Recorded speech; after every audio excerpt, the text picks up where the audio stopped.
Good morning students, जय हिंद। कैसे हो सब? बढ़िया।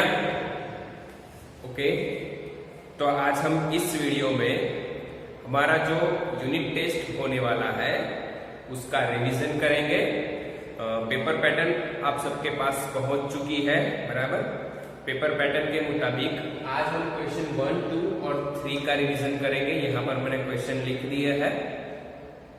आपको उस क्वेश्चन में किस प्रकार के प्रश्न पूछे जाएंगे, वो सभी प्रश्न मैं यहाँ पर बोलूंगा। उसके आंसर के साथ आपको लिखना हो तो आप अपनी नोटबुक में आंसर और क्वेश्चन लिख लेना, वीडियो जब आप देखो तब। और वीडियो स्टार्ट से लेकर एंड तक पूरा वीडियो देखना, ताकि आपको क्वेश्चन 1, 2 और 3 में जिस प्रकार के क्वेश्चन आने वाले हैं उसका सब पता चल जाए, बराबर, कि कैसे कैसे क्वेश्चन आने वाले हैं। फर्स्ट आपको एक बात बता दूं कि हमारे यूनिट टेस्ट 2 में सिलेबस है लेसन 1 से लेकर 4 तक, यानी लेसन 1, 2, 3, 4 4 लेसन हमने यहाँ पर इस यूनिट टेस्ट में लिए हैं। चारों हमने अच्छे से पढ़ लिए हैं, देख लिया है। उसकी नोट्स भी आप तक पहुंच गई है। वर्कशीट भी मैंने बहुत सारी भेजी थी, वो भी आपने आंसर लिखकर मुझे सेंड की है। तो जितने भी नोट्स हैं, वर्कशीट के जो भी क्वेश्चन है, वो सब आप अच्छे से पढ़ना, ताकि आपको एग्जाम में सभी क्वेश्चन आ सके, आप अच्छे से उसका आंसर लिख सको। ओके, तो फर्स्ट ऑफ फर्स्ट है यहाँ पर हमारा क्वेश्चन 1 एमसीक्यू, यानी आपको 10 एमसीक्यू पूछे जाएंगे, 10 मार्क्स, यानी एक प्रश्न का 1 मार्क्स, बराबर। वो चैप्टर 1 से 4 तक सभी क्वेश्चन में से एमसीक्यूज आएंगे। ओके, इस प्रकार के प्रश्न हो सकते हैं, आप ध्यान से सुनना। यह नगर जैसा लगने वाला एक बड़ा गांव है। यह नगर जैसा लगने वाला एक बड़ा गांव है, ऐसा प्रश्न है। तो उसका आंसर मैं यहाँ पर ऑप्शन नहीं बोलूंगा, सिर्फ आंसर बोल दूंगा। ऑप्शन इस प्रकार आ सकते हैं आपको कि यह नगर जैसा लगने वाला एक बड़ा गांव है। तो ए आदिपुर, बी गोपालपुरी, सी भचाऊ और डी मुंद्रा। तो आंसर आएगा सी भचाऊ। सेकंड क्वेश्चन है कंडला क्या है? तो कंडला एक बंदरगाह है। आपको ऑप्शन आ जाएगा कि हवाई अड्डा है, औद्योगिक नगर है, पर्यटन केंद्र है या फिर बंदरगाह है। तो उसका आंसर है बंदरगाह। थर्ड क्वेश्चन है कच्छ में 72 जिनालय कहाँ है? कच्छ में 72 जिनालय कहाँ है? तो उसका आंसर है मांडवी में है, बराबर। कच्छ में 72 जिनालय मांडवी में है। आपको लखपत, गांधीधाम, भद्रेश्वर, मांडवी ऐसे ऑप्शन दिए गए होंगे, तो right answer Mandvi. Fourth question है कि सृजन कच्छ की कला का परिचय कराने वाली एक खाली जगह है। तो सृजन कच्छ की कला का परिचय कराने वाली एक संस्था है। क्या है? संस्था, बराबर। आपको ऑप्शन में पुस्तक, संस्था, नगरी, कृति ऐसे ऑप्शन दिए तो संस्था राइट आंसर है। फिर आगे का क्वेश्चन है मजबूर कौन है? तो यहाँ पर मजबूर कविता के मुताबिक दीपक है, बराबर। तो आंसर है दीपक, मजबूर दीपक है।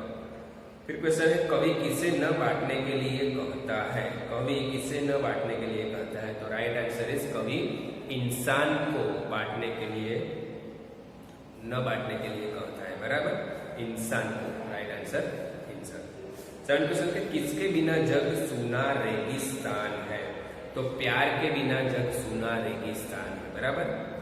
प्यार, प्रेम नहीं हो तो वो जग, दुनिया रेगिस्तान जैसे जलती हुई हमें नजर आती है। तो आंसर आएगा प्यार, प्रेम।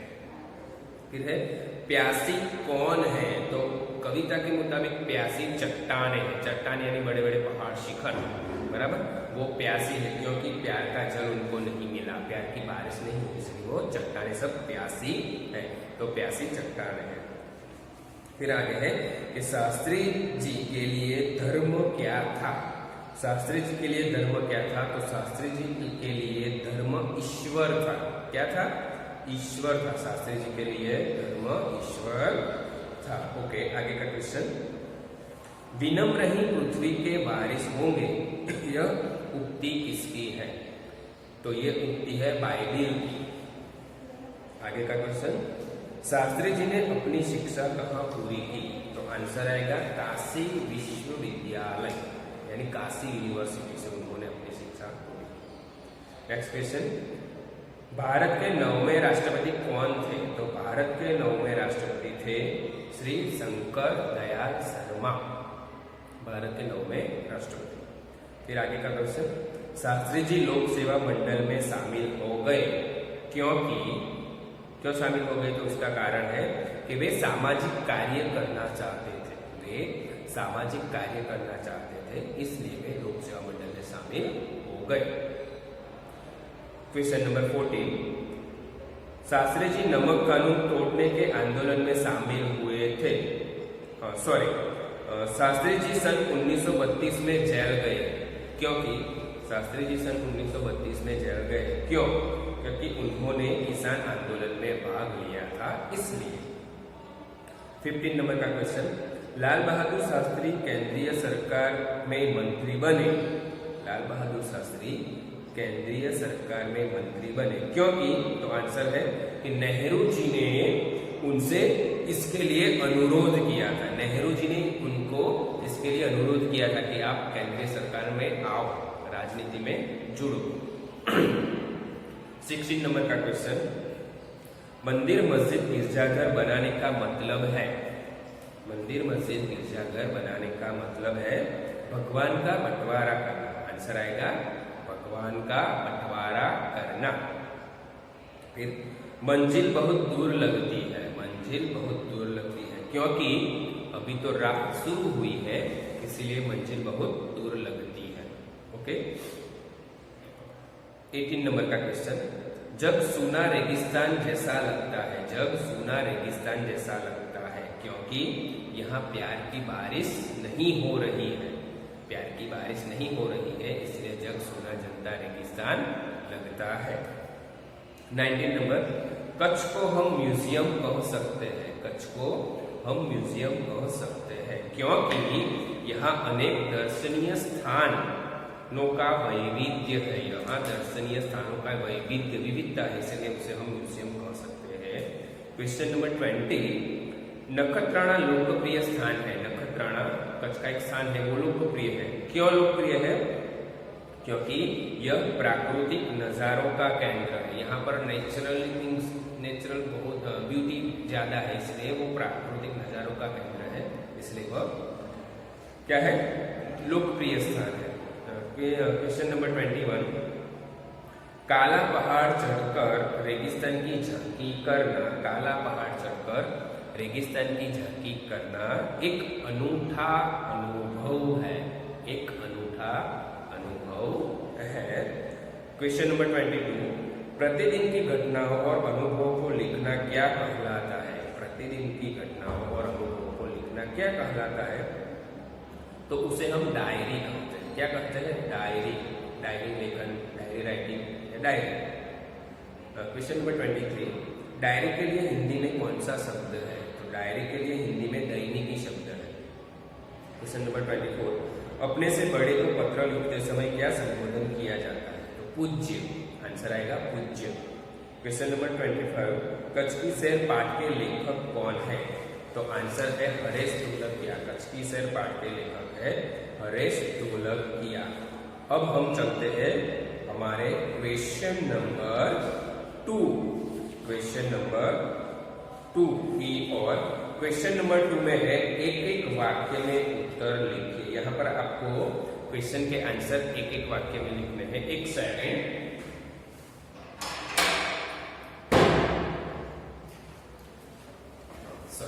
क्वेश्चन नंबर 2A, एक एक वाक्य में उत्तर लिखिए। आपको 7 प्रश्न पूछे जाएंगे।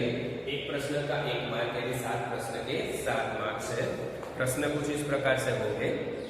कच्छ के गांधीधाम नगर की विशेषता क्या है? कच्छ के गांधीधाम नगर की विशेषता क्या है? तो आंसर आएगा कि गांधीधाम औद्योगिक कारखानों का नगर है।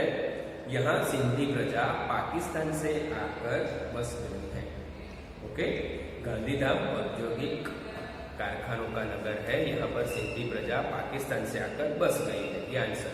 दूसरा, भद्रेश्वर क्यों प्रसिद्ध है? तो आंसर है भद्रेश्वर जैनों का अति प्राचीन यात्रा धाम है। भद्रेश्वर जैनों का अति प्राचीन यात्रा धाम है।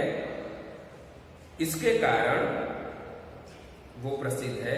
और यहाँ 2500 वर्ष पुराना संगमरमर से बना जिनालय, संगमरमर यानी आरस पहाड़ से बना जिनालय, जिनालय यानी जैनों का धार्मिक स्थल है वो है। ओके, क्वेश्चन थर्ड, कवि के अनुसार कौन सी मंजिल बहुत दूर है? कवि के अनुसार कौन सी मंजिल बहुत दूर है? हमारा ये क्वेश्चन है, तो उसका आंसर आएगा कि हमने पोएम देखा है बराबर, उजाला महलों में बंदी हर दीपक मशहूर है, मिला न सूरज का संदेशा हर घाटी मैदान को, धरती बाटी सागर बाटा मत बाटो इंसान को। तो यहाँ पर कवि कहते हैं कि कौन सी मंजिल बहुत दूर है, तो हमें पूर्ण मानव बनने की मंजिल बहुत दूर है, यानी कवि के अनुसार पूर्ण मानव बनने की हमारी जो मंजिल है वो मंजिल अभी बहुत दूर है। फोर्थ क्वेश्चन, उजाला कहाँ बनती है? तो उजाला अमीर लोगों के घरों में बनती है, उजाला अमीर लोगों के घरों में बनती है। फिफ्थ नंबर का क्वेश्चन, सूरज का संदेशा किसको नहीं मिला? तो सूरज का संदेशा हर घाटी और मैदान को नहीं मिला, सूरज का संदेशा हर घाटी और मैदान को नहीं मिला। सिक्स नंबर, धरती के ऊपर किसका वितान है? तो आंसर है कि धरती के ऊपर नीले गगन का, नीले आसमान का वितान है बराबर, धरती के ऊपर नीले कलर का आसमान का वितान है। सातवां क्वेश्चन, प्यार के अभाव में जगत कैसा है? तो प्यार के अभाव में जगत जलते हुए रेगिस्तान जैसा है, प्यार के अभाव में जगत जलते हुए रेगिस्तान जैसा है। आठवां क्वेश्चन, सबके साथ उठने का क्या अर्थ है? तो सबके साथ उठने का अर्थ है कि सब में समानता की भावना हो, सबके साथ उठने का अर्थ है सब में समानता की भावना हो। नौवां क्वेश्चन, उदास आंगन का हक किस पर होना चाहिए? तो हर उदास आंगन का हक खिलती हुई बहार पर होना चाहिए, पंक्ति है ना, हर उदास आंगन का हक हो खिलती हुई बहार पर। तो आंसर यही है कि उदास आंगन का हक खिलती हुई बहार पर होना चाहिए। क्वेश्चन नंबर 10, शास्त्री जी किसे संपूर्ण भाव से समर्पित थे? तो आंसर है कि शास्त्री जी कर्म को ही अपना ईश्वर मानते थे और उसी के प्रति संपूर्ण भाव से समर्पित थे। शास्त्री जी कर्म को ही अपना ईश्वर मानते थे और इसके प्रति संपूर्ण भाव से समर्पित थे। क्वेश्चन नंबर 11, शास्त्री जी का जीवन दर्शन किसका प्रतिरूप था? तो आंसर है कि शास्त्री जी का जीवन दर्शन गीता के निष्काम कर्मयोगी का प्रतिरूप था। शास्त्री जी का जीवन दर्शन गीता के निष्काम कर्मयोगी का प्रतिरूप था।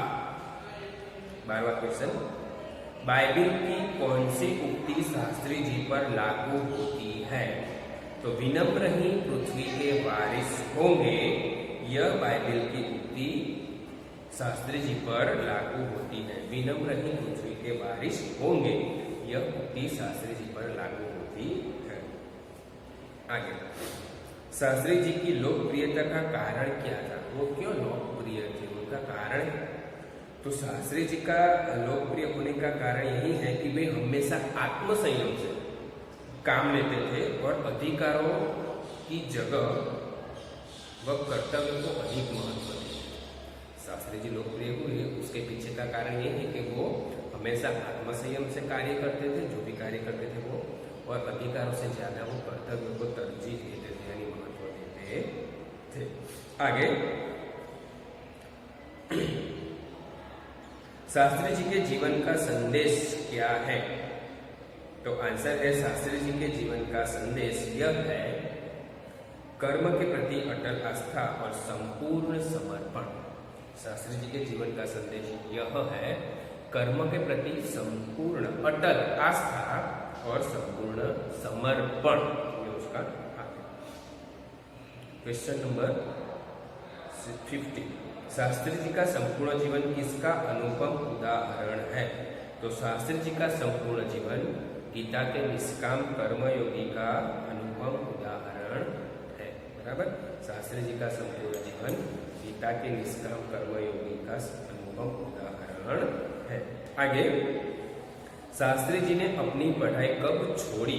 शास्त्री जी ने अपनी पढ़ाई कब छोड़ी? तो शास्त्री जी जब 17 वर्ष के थे और वो स्कूल में पढ़ाई करते थे, तब गांधी जी के आह्वान पर उन्होंने अपनी पढ़ाई छोड़ी। यानी शास्त्री जी ने अपनी पढ़ाई 17 वर्ष की उम्र में छोड़ी। आपको उम्र लिख देनी है कि 17 वर्ष की उम्र में शास्त्री जी ने अपनी पढ़ाई छोड़ी। आगे का क्वेश्चन, शास्त्री जी ने कब स्वतंत्रता संग्राम में प्रवेश किया? शास्त्री जी ने कब स्वतंत्रता संग्राम में प्रवेश किया? तो शास्त्री जी जब स्कूल में विद्यार्थी थे और उनकी उम्र 17 वर्ष की थी, तब गांधी जी के आह्वान से वह स्कूल छोड़कर बाहर आ गए और उन्होंने स्वतंत्रता संग्राम में प्रवेश किया। यानी शास्त्री जी ने 17 वर्ष की उम्र में स्वतंत्रता संग्राम में प्रवेश किया। बराबर, 17 वर्ष की उम्र। पेज नंबर टेक्स्ट बुक का 21 में सेकंड पैराग्राफ में वो आंसर है कि शास्त्री जी जब स्कूल के विद्यार्थी थे तब उनकी उम्र 17 वर्ष की थी, तब वे स्वतंत्रता संग्राम में उन्होंने प्रवेश किया। और उन्होंने अपनी पढ़ाई कब छोड़ी, वो क्वेश्चन आगे हमने देखा। क्वेश्चन नंबर 16 मैं रिपीट करता हूँ कि शास्त्री जी ने अपनी पढ़ाई कब छोड़ी? तो शास्त्री जी ने अपनी पढ़ाई 17 वर्ष की उम्र में सन 1921 में छोड़ी। आप सन लिख देना, 1921 ना याद है। 1921 में जब वे 17 वर्ष के थे तब उन्होंने अपनी पढ़ाई छोड़ी। और 17 क्वेश्चन है कि शास्त्री जी ने कब स्वतंत्रता संग्राम में प्रवेश किया? तो शास्त्री जी जब स्कूल के छात्र थे तब 17 वर्ष की उम्र में उन्होंने स्वतंत्रता संग्राम में प्रवेश किया। आगे, किसके आह्वान से शास्त्री जी ने स्कूल छोड़ दी? तो गांधी जी के आह्वान से शास्त्री जी ने स्कूल छोड़ दी। गांधी जी के आह्वान से। ओके, आगे, शास्त्री जी लोक सेवा मंडल के सदस्य कब बने? तो सन 1926 में शास्त्री जी लोक सेवा मंडल के सदस्य बने। 1926 में शास्त्री जी लोक सेवा मंडल के सदस्य बने। आगे, नमक कानून तोड़ो आंदोलन कब हुआ था? नमक कानून तोड़ो आंदोलन 1930 यानी सन 1930 में हुआ था। 1930 में नमक कानून तोड़ो आंदोलन हुआ था। आगे, शास्त्री जी के जीवन की जेल यात्रा कितने वर्षों की थी? तो शास्त्री जी के जीवन की जेल यात्रा 12 वर्षों की थी। कितने वर्षों की? 12 वर्षों की थी। आगे, कच्छ की सैर पाठ के लेखक कौन है? तो कच्छ की सैर पाठ के लेखक है हरेश ढोलकिया। आगे, कच्छ का मुख्य नगर कौन सा है? तो भुज कच्छ का मुख्य नगर है। आगे, गुजरात का सबसे बड़ा बंदर कौन सा है? तो कंडला गुजरात का सबसे बड़ा बंदर है। क्वेश्चन नंबर 26, गुजरात का अनूठा जिला कौन सा है? तो कच्छ गुजरात का अनूठा जिला है। क्वेश्चन नंबर 27, कच्छ में कितने रण हैं? तो कच्छ में 2 रण हैं। कच्छ का छोटा रण, कच्छ का बड़ा रण। कच्छ का प्रवेश द्वार किसे कहते हैं? तो शाम खियाली को कच्छ का प्रवेश द्वार कहते हैं। एंड क्वेश्चन नंबर 29, रणोत्सव कौन से पहाड़ पर होता है? तो रणोत्सव काला पहाड़ पर होता है। तो इस प्रकार क्वेश्चन 2 में आपको 7 क्वेश्चन पूछे जाएंगे। यहाँ पर हमने 29 क्वेश्चन देखे, उसमें से 7 क्वेश्चन आपको पूछे जाएंगे, 7 के 7 मार्क्स। ओके, तो एमसीक्यू हो गया, वन लाइनर क्वेश्चन हो गया। क्वेश्चन 2B, काव्य पंक्ति पूर्ण कीजिए। क्वेश्चन 2B में काव्य पंक्ति पूर्ण करनी है। एक काव्य पंक्ति है, उसका 3 मार्क्स है। तो हमारे 4 लेसन में काव्य एक ही है। बराबर, हमारी तीसरी काव्य है मत बांटो इंसान को। तो उसमें से ही आपको 4 या 5 पंक्ति पूछी जाएगी, वो आपको पूर्ण करनी है। तो आपको पूरी कविता याद कर लेनी है, पठन कर लेनी है। और जस्ट एग्जाम्पल इस प्रकार की पंक्ति आ सकती है, मंदिर मस्जिद फिर डैश डैश डैश बैठी दूर है। बराबर, मंदिर मस्जिद से लेकर बैठी दूर है। तो उस बीच की जितनी भी पंक्तियां हैं वो आपको पूर्ण करनी। तो इस प्रकार आंसर आएगा, मंदिर मस्जिद गिरजाघर ने बांट लिया भगवान को, धरती बाटी सागर बाटा, मत बांटो इंसान, अभी राह तो शुरू हुई है, मंजिल बैठी दूर है। तो 1 2 3 4 5 6 पंक्ति आपकी हुई। तो आपको ये 6 पंक्ति लिखनी है। 6 पंक्ति सही होगी तो आपको 3 मार्क्स उसके मिलेंगे। दूसरा है एग्जाम्पल, अभी प्यार का डैश डैश डैश हर द्वार पर। तो इस बीच की पंक्ति, अभी प्यार का जल देना है हर प्यासी चट्टान को, धरती बाटी सागर बाटा मत बाटो इंसान को, साथ उठे सब तो पहरा हो सूरज का हर द्वार पर। ये 6 पंक्ति हो गई। फिर मिला न सूरज का से नील वितान है, बराबर। तो मिला न सूरज का संदेशा हर घाटी मैदान को, धरती बाटी सागर बाटा मत बाटो इंसान को, अब भी हरी भरी धरती है ऊपर नील वितान। तो इस प्रकार आपको 6 काव्य पंक्ति पूर्ण करनी है। 6 काव्य पंक्ति के आपको 3 मार्क्स मिलेंगे। ओके, तो ये हो गया हमारा काव्य पंक्ति पूर्ण कीजिए क्वेश्चन 2B 3 मार्क्स। अभी है क्वेश्चन 3A, वाक्यों में से अव्यय पहचानिए। क्वेश्चन 3A, वाक्यों में से अव्यय पहचानिए। अभी लास्ट क्लास में ही हमने उसका रिवीजन किया, वीडियो भी आपको आ गया अव्यय पहचानने का, बराबर। तो यहाँ पर कुछ सेंटेंस आपको दिए गए होंगे, उसमें से आपको जो भी शब्द अव्यय है उसके नीचे अंडरलाइन कर आंसर के रूप में लिख लेना है। 3 वाक्य आपको पूछे जाएंगे, 3 मार्क्स है उसके, बराबर। जस्ट एग्जांपल इस प्रकार के वाक्य आ सकते हैं। भावेश कम बोलता है, भावेश कम बोलता है, तो यहाँ पर जो कम शब्द है वो अव्यय है। दूसरा, साहिर झटपट तैयार हो गया, तो यहाँ पर झटपट शब्द अव्यय है। तीसरा, सानिया प्रतिदिन कार्यालय जाती है, तो प्रतिदिन शब्द हमारा अव्यय बनेगा। वंदना भीतर बैठी थी, तो भीतर शब्द हमारा अव्यय है। ओके, आगे, राम के साथ लक्ष्मण भी वन में गए, राम के साथ लक्ष्मण भी वन में गए, तो के साथ शब्द अव्यय आएगा, के साथ।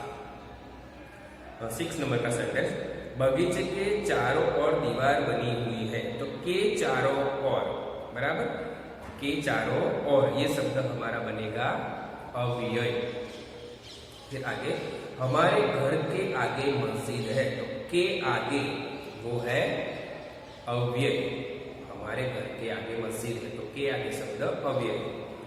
8वां वाक्य, मनीषा मानसी से मधुर गाती है, तो से मधुर वो शब्द अव्यय है, से मधुर। 9वां वाक्य, आज साजिद की जगह वाजिद खेलेगा, तो की जगह शब्द हमारा अव्यय कहलाएगा, की जगह। 10वां, नूरुद्दीन संजय और नीलेश गांधीनगर गए, तो और शब्द, नूरुद्दीन संजय और नीलेश, उसमें और शब्द है वो अव्यय है।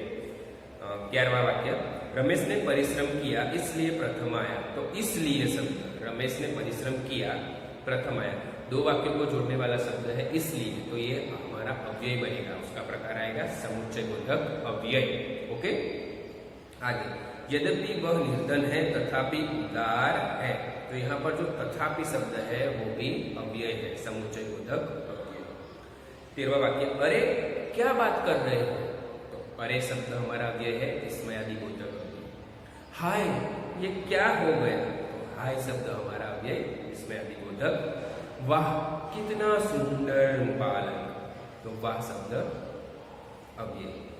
ठहर आगे मत बढ़, ठहर शब्द अव्यय है, विस्मयादि बोधक। एंड लास्ट, बाप रे इतना लंबा सांप, तो वो बाप रे शब्द हमारा अव्यय है।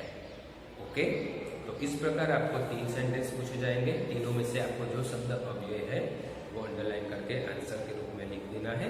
तो ये हो गया हमारा क्वेश्चन 3A, अव्यय पहचानिए, 3 मार्क्स।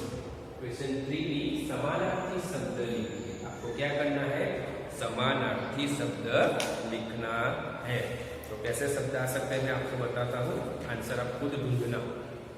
समानार्थी शब्द, बराबर। अनूठा, तो अनूठा का समानार्थी है अनोखा, विशिष्ट। फिर है मजार, मजार यानी दरगाह, समाधि। भूचाल, भूचाल यानी भूकंप। राह, तो राह यानी रास्ता, पंथ, बराबर, डगर। उजियाला यानी प्रकाश, रोशनी। बंदी, तो कैदी। वितान यानी आसमान, बराबर, वितान यानी आसमान। ओके, विस्तार, अवकाश भी हम उसे कह सकते हैं। फिर चट्टान, तो यानी शिलाखंड, बड़ा पत्थर, उसे चट्टान कह सकते हैं। पहरा तो सुरक्षा, रखवाली, पहरा यानी सुरक्षा, रखवाली। फिर है मंजिल, मंजिल यानी हमारा लक्ष्य, गंतव्य स्थान, बराबर। मंजिल का समानार्थी लक्ष्य, गंतव्य स्थान। फिर है मजबूर, मजबूर यानी असहाय, विवश। 12वां शब्द है दायित्व, दायित्व यानी जिम्मेदारी, दायित्व यानी जिम्मेदारी। फिर है आस्था, तो आस्था का समानार्थी है श्रद्धा, विश्वास।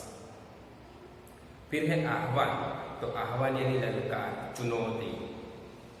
फिर है तरजीह, तरजीह यानी प्राधान्य, अग्रिमता, बराबर। फिर स्वतंत्र, स्वतंत्र यानी आजाद। चिंतन यानी मनन, विचार, सोचना, बराबर। वो सब चिंतन यानी मनन, विचार, सोचना। फिर है उपेक्षित, उपेक्षित बहुत अच्छा शब्द है, बराबर। उपेक्षित, तो उपेक्षित का अर्थ होता है उसके प्रति ध्यान न देना।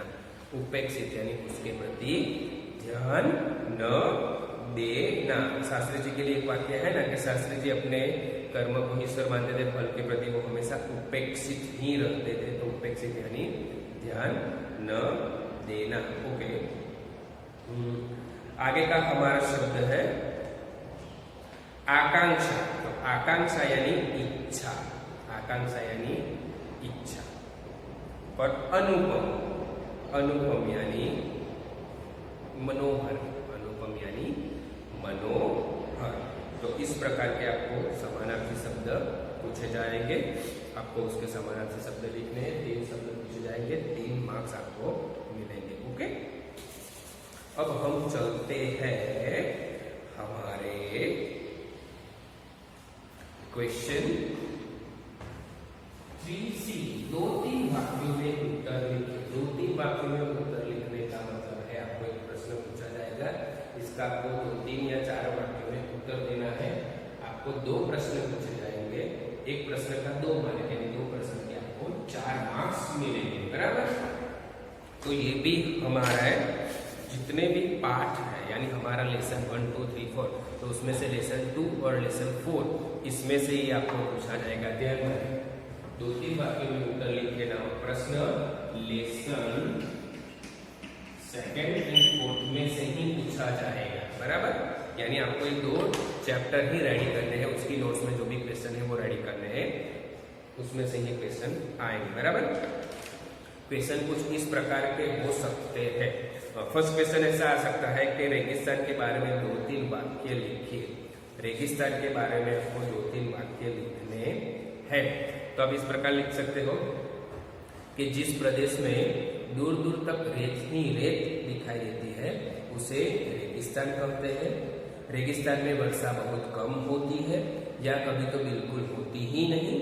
यहाँ पानी के लिए लोग दूर दूर तक चलते जाते हैं, यानी पानी के लिए लोगों को भटकना पड़ता है। कहीं कहीं ऐसे स्थान है जहाँ पर पानी धरती में से निकलता है, तो ऐसे स्थानों को हम मरु उद्यान या मरु गार्डन या मरु बगीचा भी कहते हैं। रेगिस्तान के लोग प्रायः ऊंट पर सवार होते हैं और ऊंट पर ही प्रवास करते हैं, इसीलिए ऊंट को रेगिस्तान का जहाज कहा जाता है, बराबर। ऊंट को रेगिस्तान का जहाज कहा जाता है। तो इस प्रकार का आपको प्रश्न पूछा जाए तो आपको 2-3 सेंटेंस में उसके आंसर लिखने हैं। दूसरा ऐसा प्रश्न आ सकता है कच्छ के बड़े शहर, बराबर। हम कच्छ की शहर पाठ पढ़े हैं, तो कच्छ के बड़े शहर कौन कौन से, तो आपको लिखना है कि मांडवी, भुज और मुंद्रा ये 3 कच्छ के बड़े शहर है। मांडवी अत्यंत सुंदर बंदरगाह है, यह प्राचीन नगर है, यहाँ राजमहल है, पवन चक्किया है, समुद्र तट है जो दर्शनीय है। फिर भुज के बारे में लिखो, तो भुज वैभवशाली नगर है, यहाँ आईना महल है, प्रयाग महल है, हिल गार्डन है, स्वामीनारायण मंदिर है, हमीरसर तालाब है, भुजिया पहाड़ है आदि दर्शनीय स्थल है। और फिर है मुंद्रा, तो मुंद्रा अनेक औद्योगिक कारखानों का शहर है, यहाँ औद्योगिक विकास उसका अच्छा हुआ है और यहाँ कई प्राचीन इमारतें भी हैं। थर्ड क्वेश्चन है कि शास्त्री जी ने देश की किस आकांक्षा को पूरा किया, कैसे।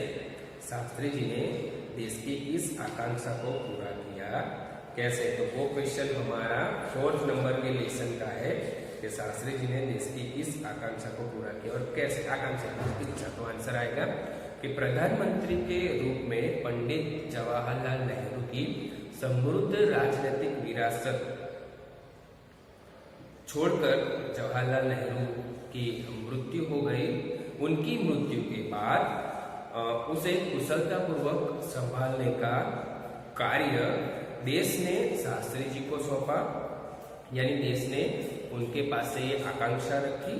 शास्त्री जी का चरित्र एकदम निर्मल था, वो सरल स्वभाव के थे, उनमें एक अद्भुत संकल्प शक्ति थी, वो राष्ट्र को लाभ पहुंचाना ही उनका कर्म और एकमात्र उद्देश्य था।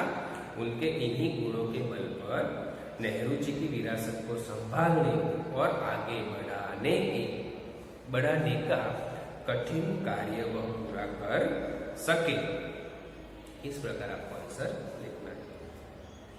4th क्वेश्चन कि लाल बहादुर शास्त्री पर गांधी जी के आदर्शों का क्या प्रभाव पड़ा? गांधी जी में सत्य अहिंसा में मानते थे, तो उनके इस आदर्शों का क्या असर शास्त्री जी पर पड़ा? तो लाल बहादुर शास्त्री का जन्म एक साधारण परिवार में हुआ था, एक किसान के परिवार में हुआ था और उनकी परवरिश भी साधारण परिवार में हुई थी। प्रधानमंत्री जैसे ऊंचे पद पर पहुंचने पर भी वे एक सामान्य ही बने रहे। उनमें विनम्रता, सरलता, सादगी और लोक सेवा, जन सेवा या लोक सेवा की भावना थी। वैसे गुण थे जो उनके व्यक्तित्व के अभिन्न अंग बन गए थे। ये सारे गुण महात्मा गांधी के थे जो शास्त्री जी में अपने आप आ गए थे। गांधी जी की तरह उन्होंने यानी गांधी जी की तरह शास्त्री जी ने भी अछूतोद्धार के कार्यक्रम भी चलाए। इस प्रकार लाल बहादुर शास्त्री पर गांधी जी के आदर्शों का एक गहरा प्रभाव पड़ा। बराबर। आगे, शास्त्री जी के संसदीय जीवन की शुरुआत कैसे हुई? शास्त्री जी के संसदीय जीवन यानी राजनीतिक जीवन की शुरुआत कैसे हुई? तो शास्त्री जी में कार्य के प्रति अटल आस्था थी, गहरी निष्ठा थी, अटल श्रद्धा थी। वे मेहनत करने की अदम्य क्षमता भी यानी शक्ति भी रखते थे। अपने इन्हीं गुणों के कारण सन 1937 में वे संयुक्त प्रांत की राष्ट्रीय व्यवस्थापिका सभा के लिए निर्वाचित हुए यानी चुने गए। स्वतंत्रता प्राप्ति के बाद कई बार वे संसद के सभ्य भी बने यानी संसद के लिए भी चुने गए, परंतु उनके संसदीय जीवन की वास्तविक शुरुआत सन 1937 यानी 1937 में हुई। ओके, आगे का क्वेश्चन, छात्रों के दीक्षांत समारोह में शास्त्री जी ने कौन से विचार व्यक्त किए? तो जब अलीगढ़ मुस्लिम विश्वविद्यालय में, अलीगढ़ यूनिवर्सिटी में शास्त्री जी गए थे कॉन्वोकेशन डे पर, तो उन्होंने स्टूडेंट्स को क्या कहा था वो आपको लिखना है। तो अलीगढ़ विश्वविद्यालय के दीक्षांत समारोह में शास्त्री जी ने छात्रों से कहा था कि भविष्य में आप कुछ भी बने, लेकिन सबसे पहले आप इस देश के नागरिक हैं। देश का संविधान आपको कुछ अधिकार देता है, साथ ही आप पर कुछ कर्तव्यों का भार भी डालता है। देश प्रजातंत्र हो गया है और प्रजातंत्र होने के कारण प्रत्येक नागरिक को निजी स्वतंत्रता भी मिलनी है। इस स्वतंत्रता का उपयोग हमें समाज के लिए करना चाहिए। तो इस प्रकार शास्त्री जी ने दीक्षांत समारोह में छात्रों को यह बात बताई यानी अपने विचार व्यक्त किए। आगे, शास्त्री जी की सबसे बड़ी विशेषता क्या थी? तो आंसर इस प्रकार आएगा कि शास्त्री जी की सबसे बड़ी विशेषता यह थी कि वे एक साधारण परिवार में पैदा हुए थे और उनकी परवरिश भी साधारण परिवार में ही हुई थी। जब वे देश के प्रधानमंत्री बने तब भी वे साधारण ही रहे या साधारण ही बने रहे। आगे का क्वेश्चन, शास्त्री जी के नाम के साथ कर्मयोगी विशेषण लगाना क्यों उपयुक्त है? शास्त्री जी के नाम के साथ कर्मयोगी विशेषण लगाना क्यों उपयुक्त यानी उचित है? तो शास्त्री जी का सारा जीवन कर्ममय था। वे भाग्य पर भरोसा कर बैठने वालों में से नहीं थे। वे अपने चिंतन और कर्म की शक्ति पर भरोसा रखते थे। हाथ की लकीरों पर नहीं, उनके लिए कर्म ही उनका ईश्वर था और उसके प्रति वे निस्वार्थ भाव से समर्पित थे। इस प्रकार जीवन भर उन्होंने निष्काम कर्म किया और निष्काम कर्म में ही लगे रहे, तो इसके कारण उनके नाम के साथ निष्काम कर्मयोगी विशेषण लगाना बिल्कुल उपयुक्त है। आगे, अपने किसी एक दिन का विवरण डायरी लेखन के रूप में लिखिए। वो आपको अपनी तरफ से लिखना है कि आप किसी भी एक दिन जो आपके जीवन में अच्छा दिन हो, तो उसके पूरे दिन का विवरण आप लिख सकते हैं कि मैं सुबह 6 बजे उठा, 7 बजे नहा धोकर रेडी हो गया, नाश्ता किया, फिर मैं पढ़ाई करने बैठा। पढ़ाई करने के बाद हम घर के सारे लोग घूमने गए, वहाँ पर हमने ये देखा वो देखा, रात को इसमें वापस आए। तो इस प्रकार आपको सुबह से उठकर रात को सोने तक के बीच का जो भी पूरे दिन में हमने कार्य किया है एक पैराग्राफ में डायरी के रूप में लिखना है। एंड लास्ट क्वेश्चन, कच्छ में धार्मिक स्थल, कच्छ की शहर है उसमें धार्मिक स्थल कौन से है, तो वो लिखना है आपको। तो भद्रेश्वर, नारायण सरोवर, लखपत तथा हाजीपीर ये कच्छ के मुख्य धार्मिक स्थल है। भद्रेश्वर प्राचीन जैन यात्रा धाम है। यहाँ पर संगमरमर से बना 2500 वर्ष पुराना जिनालय है, वो भूकंप से खंडित हो गया है। अब आधुनिक ढंग से उसका पुनः नया निर्माण शुरू किया जा रहा है। नारायण सरोवर पौराणिक धार्मिक स्थल है, यह रामायण काल का माना जाता है। लखपत में सिखों का एक गुरुद्वारा है और हाजीपीर मुसलमानों का एक पवित्र स्थान है। तो इस प्रकार आपको क्वेश्चन 3C 2-3 वाक्यों में उत्तर लिखने में 2 प्रश्न पूछे जाएंगे, के 2 मार्क्स और 2 के 4 मार्क्स। तो इस प्रकार आपको उसका आंसर लिखने हैं। लेसन 2 और 4 में से एक क्वेश्चन पूछे जाएंगे, आप उसको ही याद करना। तो आज की वीडियो में दोस्तों हमने क्वेश्चन 1, 2 और 3 का रिवीजन किया। नेक्स्ट वीडियो में हम क्वेश्चन 4 और 5 का रिवीजन करेंगे। वीडियो आप एंड तक देखना ताकि आपको पूरा रिवीजन पता चले और अपनी कॉपी में लिख भी लेना सभी क्वेश्चन आंसर, ताकि आप उसे अच्छे से याद कर सकें। ओके, तो मिलते हैं नए वीडियो के साथ क्वेश्चन 4 और 5 को लेकर। तब तक ये वीडियो ध्यान से पढ़िए, देखिए, समझिए।